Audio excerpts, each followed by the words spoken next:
গল্পকথন by Kallol chapter 2তে আমাদের আজকের নিবেদন অচিন্ত কুমার সেনগুপ্তের লেখা হরেন্দ্র। আমার সর্দি শুনে মিস সরকার আমাকে দেখতে এসেছেন। তার সঙ্গে আলাপটা তখন বেশ জমে উঠেছে। সর্দির ওষুধের আলোচনায় আমরা তখন অ্যাকোনাইট ছেড়ে র ব্র্যান্ডিতে চলে এসেছি। হঠাৎ নজর পড়ল ঠিক আমাদেরই সামনেকার জানালার ওপারে কার দুটো বড় বড় হিংস্র চোখ। বললুম, কে? কোনো জবাব পেলুম না। চোখ দুটো বুজে গেল, কিন্তু জ্বলন্ত একটা নিঃশ্বাস শুনলুম। আবার বললুম, কে ওখানে? লোকটা সন্তর্পণে সরে যাচ্ছিল। উঠে পড়লুম আচমকা। বাইরে এসে দাঁড়ালুম। সর্দিতে গলায় যতটুকু হেঁড়েমি ছিল একত্র করে ফের গর্জন করে উঠলুম, কে ও? আমি কে? আমি হরেন্দ্র। হরেন্দ্রকে আপনারা চেনেন না। হরেন্দ্র আমার আপিসে পাখা টানে। আমি অনেক সময় ভেবে দেখেছি এ কেন হয়। ঠিক যে সময়টিতে পালে অনুকূল হাওয়া লেগেছে সেই সময়টাতেই স্টিমারের ধাক্কা লেগে নৌকাডুবি হয় কেন? হয়, হবে, আগেও আরও হয়েছে। প্রেস্টিজ হানির ভয়ে মিস্টার সরকার নিম্নস্থ কর্মচারীর বাড়ি আসতে পারেন না বলেই ঈশ্বর হরেন্দ্রকে পাঠিয়ে দিয়েছেন। বিনা বাক্য ব্যয়ে আমি ওকে বরখাস্ত করে দিতে পারতুম, কেননা এই একটি মাত্র লোক যাকে আমরা চাকরিতে বসাতে এবং চাকরি থেকে খসাতে পারি। কিন্তু এক্ষুনি ওকে বিদায় করলে আজকের সংসার তো গেছেই, কালকের সংসারটাও চলবে না। সংসার মানে উনুন ধরানো, বাজার করা, বাসন ধোয়া, ঘর ঝাড় দেয়া। স্ত্রীদেরকে জিজ্ঞেস করে দেখবেন। হরেন্দ্র আমার আধখানা পাখা, বাকি আধখানা চাকা। মিস সরকার কখন চলে গেছেন? রাত 10টার সময় একাদশতম পেয়ালায় চা খাচ্ছি। হরেন্দ্রকে ডেকে পাঠালুম। ওকে অন্তত কঠিন তিরস্কার করা উচিত ছিল। কেন ও আমার ঘরের জানালায় এসে উঁকি দেয়? শুধু উঁকি দেয় না, প্রজ্বলন্ত প্রতীক্ষায় নিষ্পলক চেয়ে থাকে। কিন্তু ভাবলুম, মোটে 7 দিন হলো এসেছে, তিরস্কার করবার আগে ওর সঙ্গে প্রথমে আলাপ করা দরকার। সপক্ষ বিপক্ষ সমস্ত এভিডেন্সের মধ্যে না গিয়ে সরাসরি বিচার করবার অভ্যেস আমার নেই। ডাকলুম হরেন্দ্রকে। 6 ফুটের উপরে লম্বা, কিন্তু শরীর একেবারে দড়ি পাকিয়ে গেছে। গাল দুটো বসা, গভীর গর্তের মধ্য থেকে চোখ দুটো ঠিকরে বেরিয়ে আসছে। চোয়ালের হাড় দুটো ঠেলে উঠেছে উদ্ধত বিকৃতে। গলাটা ঢিলে, নড়বড়ে, দেখলেই কেমন মায়া করে। বুকের জিরজিরে পাঁজর কখানা দেখলে হঠাৎ মুখ দিয়ে কঠিন কথা বেরুতে চায় না। তার দৈন্য দুর্দশার সঙ্গে চেহারার সমস্ত কিছু অনায়াসে খাপ খাইয়ে নেওয়া যায়, কিন্তু তার চোখ দুটোই মেলানো যায় না। তাতে না আছে একটু বিনয়, না বা কাতরতা। সে দুটো যেমন উগ্র, তেমনি উদ্ভ্রান্ত। আমি পুরুষ বলেই শুধু ভয় পেলুম না। জিজ্ঞেস করলুম, তোর কি কোনো অসুখ? ম্লান গলায় হরেন্দ্র বললে, হ্যাঁ হুজুর। কি? আজ 11 বছর সমানে মাথা ধরা, রাতের সঙ্গে সঙ্গে বাড়ে, সারা রাত ঘুমোতে পারি না, এই 11 বছর। তোর এখন বয়স কত? 38। এতদিন ধরে ভুগছিস কেন? ওষুধ খেতে পারিস না? ওষুধ? ওষুধ পাবো কোথায়? বিচ্ছিন্নীকৃত বড় বড় পাঁশুটে দাঁতে হরেন্দ্র হাসল। বললুম, এই মাথা ধরা নিয়ে কাজ করিস কি করে? নইলে যে পেট চলে না হুজুর। আগে শির দাঁড়া, তবে তো পায়ের ওপর দাঁড়াবো। কত পাস পাখা টেনে? 6 টাকা। আর আপনার এখানে 2। চলে যায়। চলে যায়? বাড়িতে ছেলেপুলে নেই? হরেন্দ্র আবার হাসল, তেমনি সংক্ষেপে। বলে ফুলই নেই তো ফল ধরবে। কেন, পরিবার মারা গেছে বুঝি? পরিবার করিনি হুজুর। হরেন্দ্রের মুখের দিকে খানিকক্ষণ তাকিয়ে রইলুম। স্ত্রী জাতির প্রতি অমানসিক এই বৈরাগ্য বা বিতৃষ্ণার কারণ কি? কথাটা হরেন্দ্র বুঝল না, তাই সরাসরি জিজ্ঞেস করলুম, করিসনি কেন বিয়ে? পাব কোথায়? কথার শেষে হরেন্দ্রর নিঃশ্বাস আমার কানে এলো। পাবি কোথায় মানে? কেন, তোদের জাতের মধ্যে গায়ে কি মেয়ে নেই?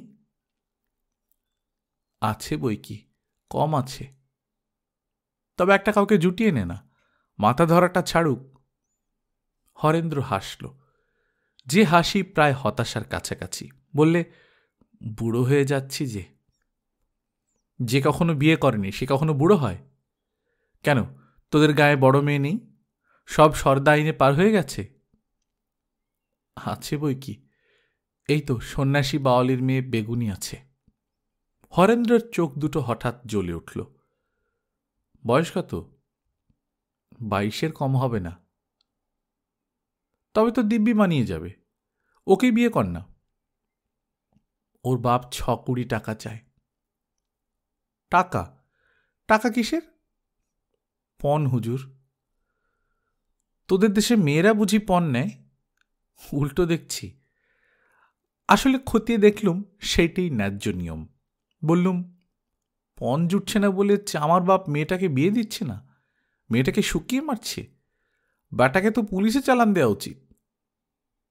আমার এই নিষ্ফল আক্রোশে হরেন্দ্র হাসল। বললে, এর জন্যে সন্ন্যাসী খুড়োকে দোষ দেয়া চলে না হুজুর। ওই আমাদের নিয়ম, নড়চড় হবার জো নেই। মেয়েরাই লক্ষ্মী, তাই মেয়েদেরই দাম। বিরক্ত হয়ে বললুম, সন্ন্যাসী তোর খুড়ো নাকি? গ্রাম পরিচয় খুড়ো, কোনো কুটুম্বিতে নেই। একালি জমি, বাড়িও নজদিক, মাঝখানে ছোট একটা জোলা।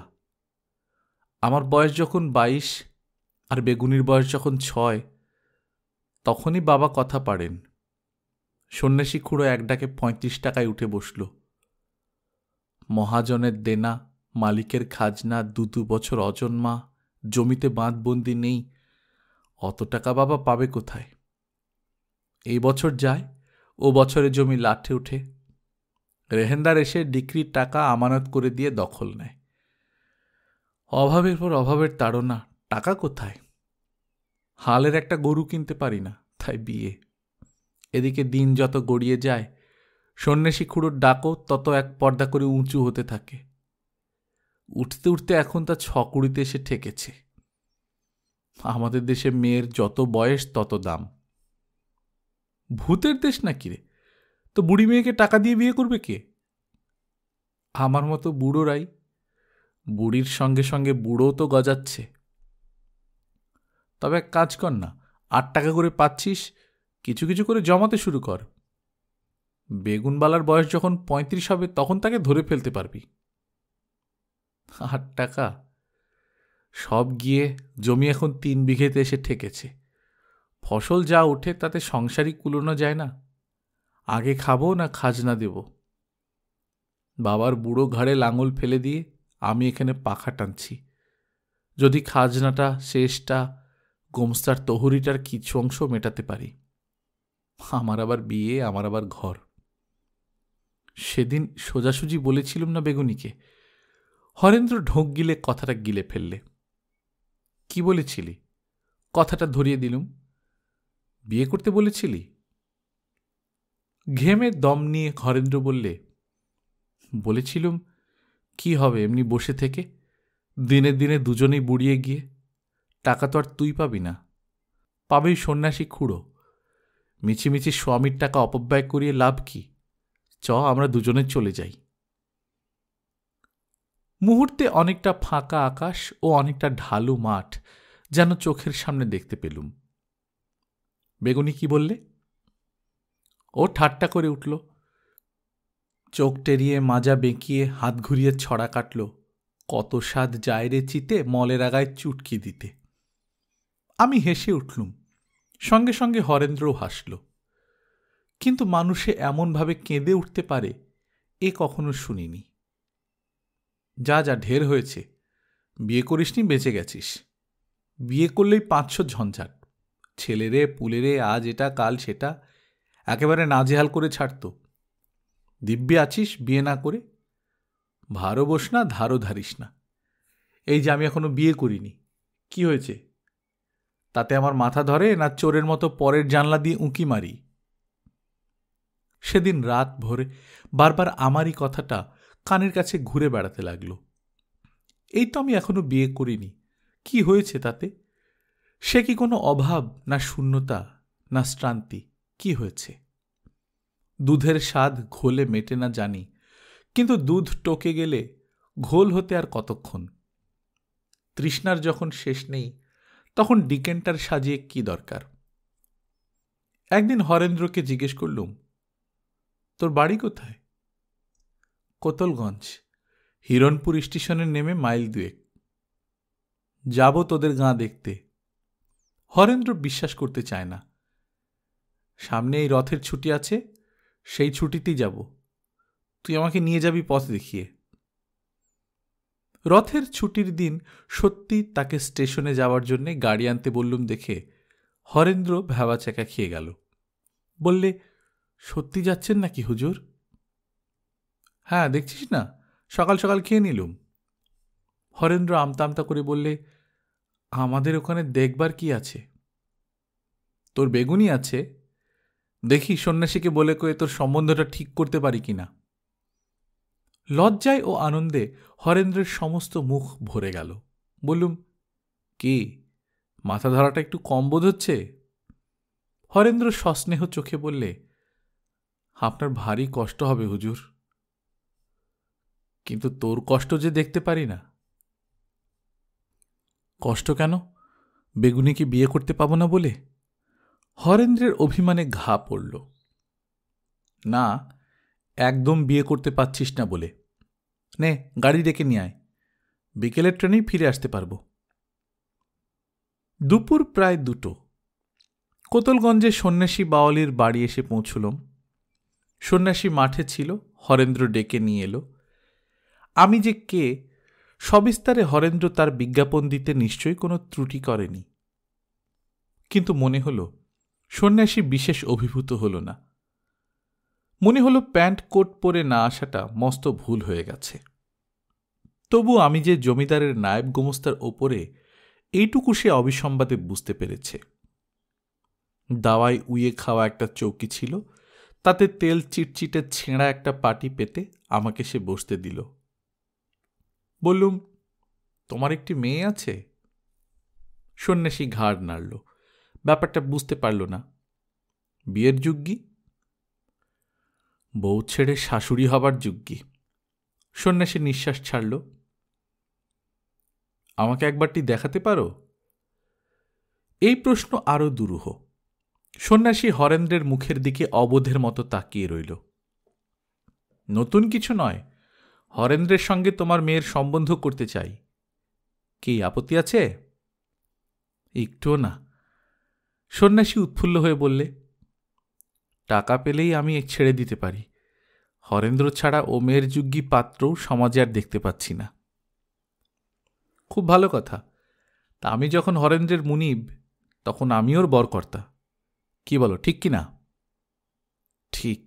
সন্ন্যাসী মাথা নাড়ল। তবে বরকর্তাকে একবার মেয়ে দেখাতে হয়। মেয়ে না দেখলে সে বুঝবে কি করে কত তার দাম হতে পারে? দাম হুজুর 1000 টাকা, 1 আধলাও কম নয়। এ আমি সাক্ষীর কাঠগড়ায় দাঁড়িয়ে হলপ করে বলে আসতে পারি।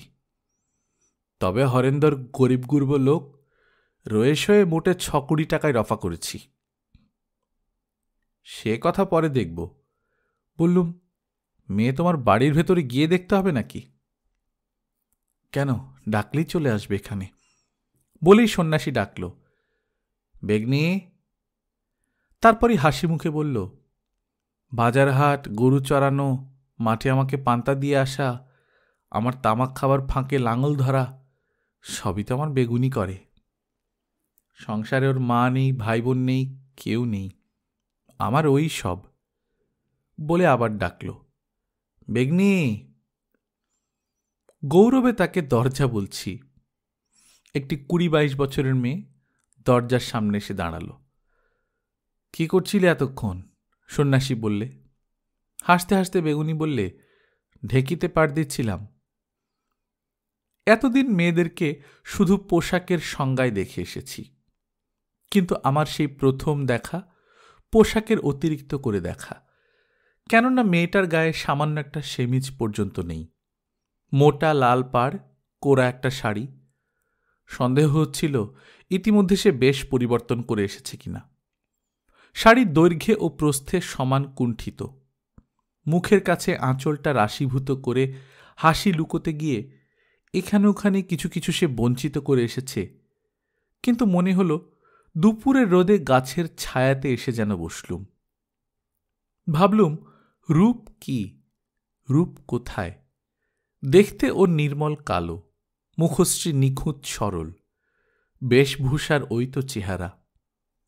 কিন্তু মনে হল এত সজীবতা, এমন স্বাস্থ্য কোথাও আগে দেখিনি। যেন ও মাটি থেকে উঠে আসা সতেজ লতা, তাতে রোদ পড়েছে, জ্যোৎস্না পড়েছে, শিশির পড়েছে, শক্ত তাজা সবুজ। তবু সে একটা লতা, সেতারের তার বা পেটিকোটের দড়ি নয়। ভাবলুম এতদিন স্ক্রেপ করা দাঁত, স্ক্রুসেন সল্ট আর ট্যাঙ্গিকেই সৌন্দর্য বলে এসেছি, কারণ এতদিন বেগুনিকে দেখিনি। বললুম, কি হরেন্দ্রকে পছন্দ হয়? বেগুনি হাসছে, কেবল হাসছে, ঝলকে ঝলকে হাসছে। বললুম, টাকা চাই নাকি? বেগুনির ততোধিক হাসি, থরে থরে পরতে পরতে হাসি, আর সে হাসির জলে উঠেছে লজ্জার তরঙ্গ। সেখানে সে আর দাঁড়াতে পারল না। সন্ন্যাসীকে বললুম, কত নেবে ঠিক বলে দাও।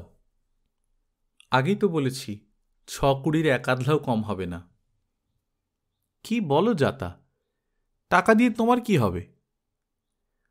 ওকে ছেড়ে দিয়েই বা আমার কি হবে? এমন মেয়ে আমি বিনি পয়সায় বিদেয় করব নাকি? কেউ করে কখনো? সন্ন্যাসী চোখ পাকিয়ে উঠল। তা করে না, কিন্তু হরেন্দ্র ছাড়া আর পাত্র কোথায়? ও ছাড়াই বা আমার আর মেয়ে কোথায়? কোন দিক দিয়ে যে অগ্রসর হব বুঝতে পারছিলাম না। বললুম, কিন্তু বিয়ে না দিয়ে মেয়ে কি তুমি চিরকাল আইবুড়ো রাখবে নাকি? ওরও তো সাদাল্লাদ আছে। ওর চেয়ে যার সাদাল্লাদ বেশি দেখা যাচ্ছে, 6-20 টাকা সে ফেলে দিক না, তাহলেই তো চুকে যায়। হরেন্দ্র তা পাবে কোথায়? কর্জে খাজনায় তলিয়ে আছে। আর আমি সুখের সাগরে সাঁতার কাটছি না। টাকা কটা পেলে মহাজনের নাকের উপর ছুঁড়ে দিয়ে জমিটা আমার ছাড়িয়ে আনতে পারি। কিন্তু টাকা কদিনের? বলে একদিনের জন্যই পেলুম না, কদিনের? সন্ন্যাসী ভেঙচিয়ে উঠল। এও ভেবে দেখো, হরেন্দ্রের মতো পাত্র আর দুটি নেই। আজও পাখা টানছে, কাল আড্ডালি হবে, কদিন পরে আদালতের পেয়াদা। ভেবে দেখো, আদালতের পেয়াদা তোমার জামাই হবে। তাই বলে বিনা পণে মেয়ে দেব? সন্ন্যাসী রুখে উঠল। সমাজে আমার একটা সম্মান নেই? লোকে বলবে কি আমাকে? নেমন্তন্ন খেতেও তো ডাকবে না। ছি ছি, সমস্ত সংসারে কেউ যা না করল, দাম না নিয়ে মেয়ে ছাড়ব? হরেন্দর না হয় মহেন্দর আছে, ও পাড়ার রায়চরণ আছে, দুর্লভ আছে, দারিক আছে। ওরা সব বয়সে ছোট হুজুর। হরেন্দ্র একটা গুহার মধ্যে থেকে আচমকা শব্দ করে উঠল। তাতে বাধা কি? 50-60 বছরের বুড়ো যদি 14-15 বছরের মেয়ে বিয়ে করতে পারে, তবে উল্টোটাই বা চলবে না কেন? কি করা যাবে যদি বয়স মেপে পাত্র না পাওয়া যায়? ছোট ছেলে বড় মেয়ে বিয়ে করছে, আমাদের অঞ্চলে তা একেবারে অচল নয়। টাকা যার, শাখা তার। কিন্তু ছোটরা তোমার মেয়েকে বিয়ে করতে রাজি হবে কেন? রাজি না হয় বিয়ে হবে না, তাই বলে জাতজম্ম খুইয়ে বিনা পণে মেয়ের বিয়ে দিয়ে সমাজের বার্তার হয়ে যেতে পারি না। সবই বুঝলুম সন্ন্যাসী, কিন্তু বাপ হয়ে মেয়ের কষ্টটা তুমি বুঝলে না, সেটাই বড় দুঃখ থেকে গেল। সন্ন্যাসী পাল্টা জবাব দিল, আপনিও বা আপনার চাপরাশির কষ্ট বুঝে ট্যাঙ্ক থেকে টাকা কটা ফেলে দিন না। এমনি একটা কথা এসে শেষ হবে আগে থেকেই আশঙ্কা করেছিলুম। ট্যাঙ্কে হঠাৎ টান পড়তেই মনে হলো, এ আমি কি ছেলে মানুষই করছি? কোথাকার কে হরেন্দ্র তার মাথা ধরেছে বলে আমার মাথা ব্যথা? একদিনের জন্যে নয়, সমস্ত জীবনের জন্যে একটা মেয়ের দাম 120 টাকা। হরেন্দ্রের মাঝে যে প্রসুপ্ত পুরুষত্ব আছে, সেই একদিন আমাকে নির্লজ্জ কণ্ঠে অভিশাপ দেবে। তাকে জয়ী না করে ভিক্ষুক করেছি। উঠে পড়ে বললুম, বাড়ি চলো হরেন্দ্র, গাড়ির সময় হল। মাঠটা দুজনে নিঃশব্দে পার হলুম। হঠাৎ হরেন্দ্র লজ্জিত সৌজন্যে বললে, কোনো বাপই রাজি হয় না হুজুর, যে দেশে যেমন প্রথা, নড়চড় হবার জো নেই। উত্তর দিলুম না। বলা যায় না। হরেন্দ্র আবার বলে, হয়তো এই মহেন্দ্র কি দাড়ি কি শেষকালে বিয়ে করবে, কিন্তু তাও ঠিক, ওদেরও বা অত পয়সা কোথায়? বলা যায় না, করজই করে বসবে হয়তো। করুক গে, ধমকে উঠলুম। ওই তো রূপের ডালি মেয়ে, তার জন্যে 10 নয় 20 নয় 120 টাকা। 120 টাকায় গ্রিনল্যান্ডের রানী পাওয়া যায়। সেটা কি জিনিস? হরেন্দ্র ভেবড়ে গেল। তারপর অনেকদিন হরেন্দ্রকে ব্যক্তিগতভাবে দেখিনি, কিন্তু একদিন রাতে চাকরের ঘর থেকে একটা কান্নার আওয়াজ শুনলুম, ঠিক কুকুরের কান্না। মনে হলো যে কুকুরটা রোজ রাতে খেতে আসে, তাকে ঘরের মধ্যে এঁটে বন্ধ করে রেখে ঠাকুর হাওয়া খেতে বেরিয়েছে। কিন্তু কোথাও একটা বন্ধনের চেতনা মনের মধ্যে জেগে থাকলে সারা রাত আমার চোখে ঘুম আসবে না।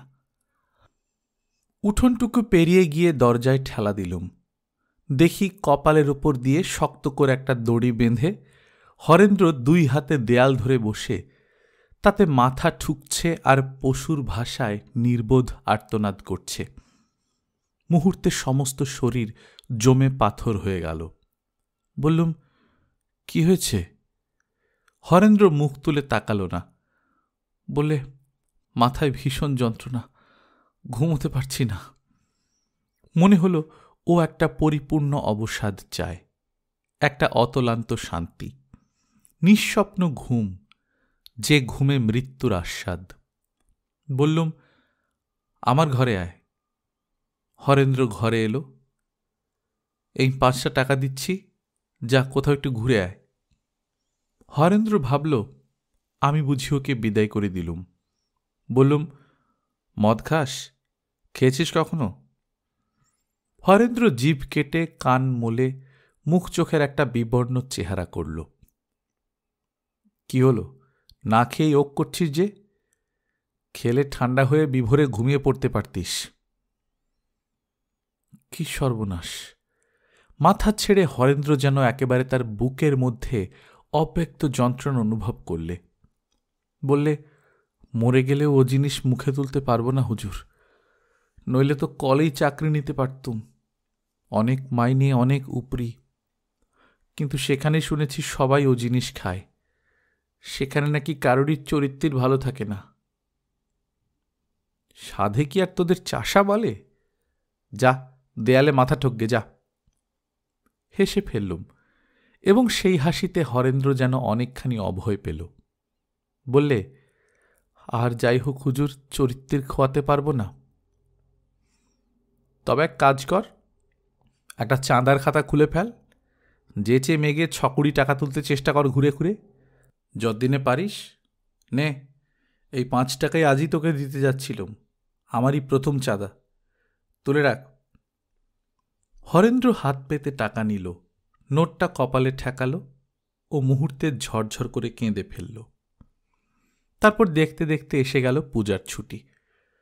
পাখার সিজন চলে গেল বলে হরেন্দ্র বিদায় নিল। জিজ্ঞেস করলুম, কত জুটল এতদিনে? 12 টাকা 3.5 আনা। দেখ, 12 বছরে যদি সাধনায় সিদ্ধি মেলে। এরপর প্রায় 6 মাস হরেন্দ্রের কোনো খবর রাখিনি, কিন্তু ফিরতি মার্চ মাস এসে পড়তেই দেখলুম পাখার উমেদার হয়ে সে উপস্থিত। যা ছিল তারও আধখানা হয়ে গেছে। চোখ মেলে যেমন তাকানো যায় না, চোখ বুঝলেও তেমনি ভয় করে। পাশে ছাতাটা নামিয়ে রেখে হরেন্দ্র গড় হয়ে আমাকে প্রণাম করল। বললুম, কেমন আছিস? ভালো নয় হুজুর। চাঁদার খাতায় কত হলো এতদিনে? 21 টাকাটা হয়েছিল, যেমন জোরালো করে আপনি লিখে দিয়েছিলেন। হয়েছিল মানে? টাকাটা কোথায়? 8 টাকা।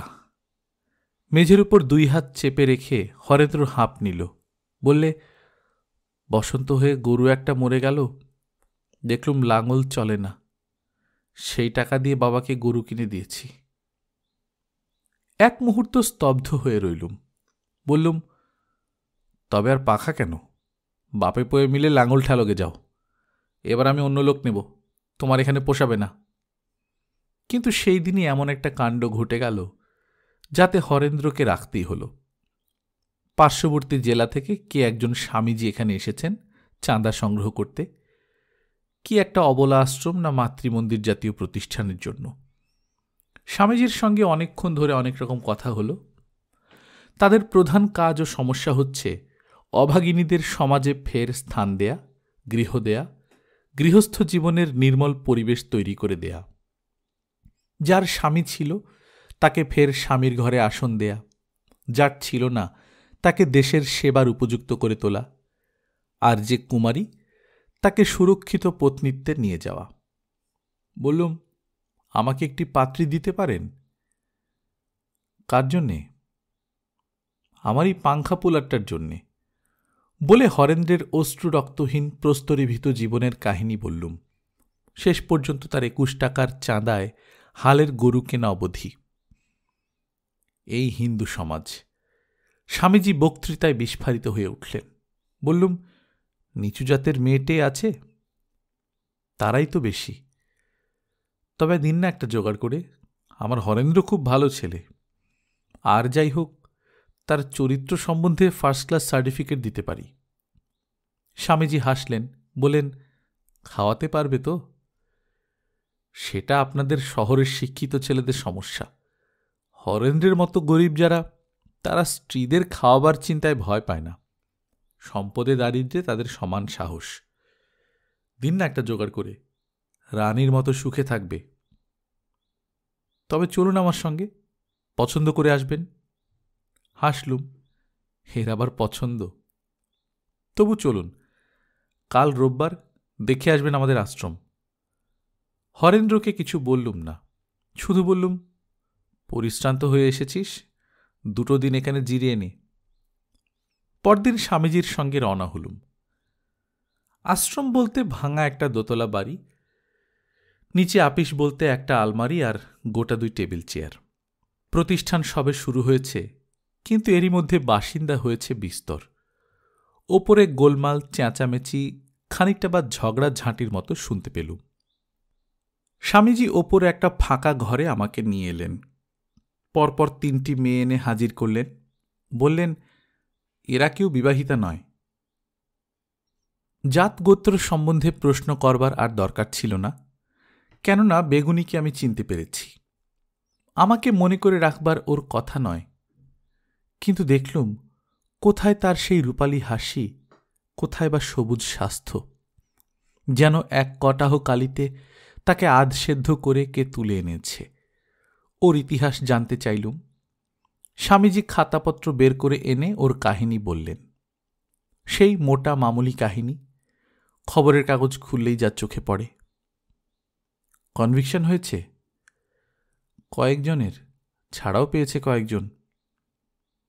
আর কোথাও আশ্রয় মিলল না মেয়েটার? না, বাপ ছিল, কিছুতেই গ্রহণ করতে রাজি হল না। ভালো কথা, একেই তবে নির্বাচন করলুম। কিন্তু ওর মত আছে তো বিয়েতে? এক্ষুনি? স্বামীজি হাসলেন। বিয়েতে আবার কোন মেয়ের মত নেই? পরে স্নিগ্ধ স্বরে অদূরবর্তিনী বেগুনিকে সম্বোধন করলেন। কি মা, বিয়েতে মত আছে তো? স্বামী গরিব হোক, কুৎসিত হোক, তার সঙ্গে ঘর করে তাকে সেবা করে তার সঙ্গে সুখ দুঃখ সয়ে নিয়ে তুমি নিজে সুখী হতে পারবে না? অশ্রু ভর ভর চোখে বেগুনি ম্লান মধুর গলায় বলল, পারব। রাত্রেই ফিরে এলুম। ডাকলুম হরেন্দ্রকে। হাসি মুখে বললুম, কি বেগুনি কি বিয়ে করবি? হরেন্দ্র নিরবয়ব শূন্যের মতো আমার মুখের দিকে চেয়ে রইল। বলল, কাকে? বেগুনিকে? বেগুনিকে? হরেন্দ্র ভীত একটা আর্তনাদ করে উঠল। সে কোথায়? তাকে পাওয়া গেছে? যেন কিছুই জানি না এমন ভাব দেখিয়ে বললুম, কেন, কোথায় যাবে সে? তাকে হুজুর ধরে নিয়ে গেছিল। কত থানা পুলিশ, কত দাঁত ফরিয়াদ। তারপর বাপ যখন তাকে কিছুতেই ফিরিয়ে নিল না, শুনলুম বিভাগী হয়ে চলে গেছে। কোথায় গেছে কেউ জানে না। ভালোই তো হয়েছে, বাপ তাকে নেয়নি। আজ তুই ইচ্ছে করলেই তাকে বিনা পণে বিয়ে করতে পারিস। কোথায় সে? হরেন্দ্রের দুই চক্ষু যেন ঠিকরে বেরিয়ে আসবে। যেখানেই থাক, নিরাপদে আছে। কিন্তু আমার কথার জবাব দে, তাকে তুই বিয়ে করতে রাজি আছিস? এক্ষুনি? তার এই অবস্থাতেও? তার এই অবস্থা কে করেছে হুজুর? কে? তার বাপ, যে 6 কোটি টাকার 1 আধলা কমেও মেয়ে ছাড়বে না বলে প্রতিজ্ঞা করেছিল। আমি, যে পুরুষ হয়ে জন্মেও এই কবছরের সামান্য কটা টাকা জোগাড় করতে পারিনি। তা বিয়ে যে করবি, খাওয়াবি কি? শাক ভাত নুন আলুনি ভগবান যা দেবেন। থাকবি কোথায়? কেন, গায়ে আমার ঘর নেই, জমি জমা নেই, হালগরু নেই? হরেন্দ্রকে মুহূর্তে আজ প্রকাণ্ড বড়লোক মনে হল। বললুম, যা, নিশ্চিন্ত হয়ে ঘুমোগে এখন। ঘুম? ঘুম কি আমার কোনোদিন আসে হুজুর? হরেন্দ্র চলে যাচ্ছিল, আবার ফিরল। কিন্তু হুজুর, সে বেশ ভালো আছে তো? বই একটা টেনে নিয়ে নিজেকে অন্যমনস্ক দেখাবার চেষ্টায় নির্লিপ্তের মতো বললুম, আছে। হরেন্দ্র আমার দিকে অনেকক্ষণ এক দৃষ্টে চেয়ে থেকে আস্তে আস্তে সরে গেল। আমাকে সত্যি বিশ্বাস করবে কি না এই যেন সে ভাবছে। পরদিন সকালে খোঁজ নিয়ে দেখলুম হরেন্দ্র বাড়ি নেই। ঠাকুর বললে শিগগিরই নাকি তার বিয়ে, তাই বাড়ি চলে গেছে তোড়জোড় করতে। ট্রেন ভাড়ার পয়সা নেই, সময়ও অত্যন্ত সংকীর্ণ, তাই রাত থাকতেই উঠে পায়ে হেঁটেই সে চলে গেছে। আশ্চর্য, ছাতাটা কিন্তু ও নেয়নি। ও যে শিগগির ফিরে আসবে রেখে গেছে তার নিদর্শন। কিন্তু সেই যে গেল, হরেন্দ্রের আর দেখা নেই। মাসখানিক পর এক সন্ধ্যাবেলা বাবার টেলি এসেছে। আসছে 21 এপ্রিল আমার বিয়ের তারিখ ঠিক হয়েছে, যেন এক্ষুনি আমি ছুটির জন্য দরখাস্ত করি। ঘুরে ফিরে বারে বারে সেই টেলিটাই পড়ছি। এমন সময় হরেন্দ্র এসে হাজির। একটা মূর্তিমান আতঙ্ক।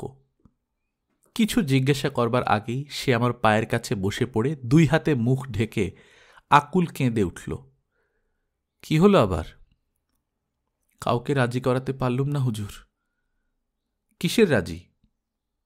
আমার বিয়ের। বাবা, ভাইরা সবাই এর বিরুদ্ধে। পাড়া প্রতিবেশী, জ্ঞাতি কুটুম, স্বজাতি বিজাতি সবাই। জমিদারের লোক পর্যন্ত খাপ্পা, বলে ভিটে মাটি উচ্ছন্ন করে দেব। সন্ন্যাসী খুঁড়ো শাসিয়ে বেড়াচ্ছে, বেগনি যদি ফের গায়ে ঢোকে কেটে কুচি কুচি করে শেয়ালের মুখে ধরে দিয়ে আসব। পারলুম না, কিছুতেই রাজি করাতে পারলুম না। সঙ্গে সঙ্গে তার উদ্বেলিত কান্না। চুপ করে শুনলুম আর ভাবলুম, তার এই অবস্থাতে তার হাতে পাখাটা আবার ছেড়ে দিই, সবাই পীড়াপিড়ি করল। কিন্তু যে যাই বলুক, আমি ওকে কিছুতেই কাজ করতে দিলুম না এবং বাড়ি থেকে তৎক্ষণাৎ অন্যত্র চলে যেতে বললুম। তার আর কোনো কারণই নেই। সম্প্রতি আমি বিয়ে করে স্ত্রী ঘরে আনছি। এই সময়টায় আমারই চারপাশে একটা বুভুক্ষু উপবাসী মানুষের নিরুপায় যন্ত্রণা আমি কিছুতেই সহ্য করতে পারব না। গল্পকথন বাই কল্লোল চ্যাপ্টার 2তে আপনারা শুনছিলেন অচিন্ত্য কুমার সেনগুপ্তের লেখা হরেন্দ্র। আমরা নিয়মিত গল্প পাঠ করে শোনাচ্ছি। আপনারা যারা প্রথমবারের মতো শুনছেন কাইন্ডলি সাবস্ক্রাইব করে নেবেন। গল্প পাঠ ভালো লাগলে বন্ধুদের সঙ্গে শেয়ার করবেন। নিজে ভালো থাকবেন, আশেপাশের লোকজনকে ভালো রাখবেন। টাটা।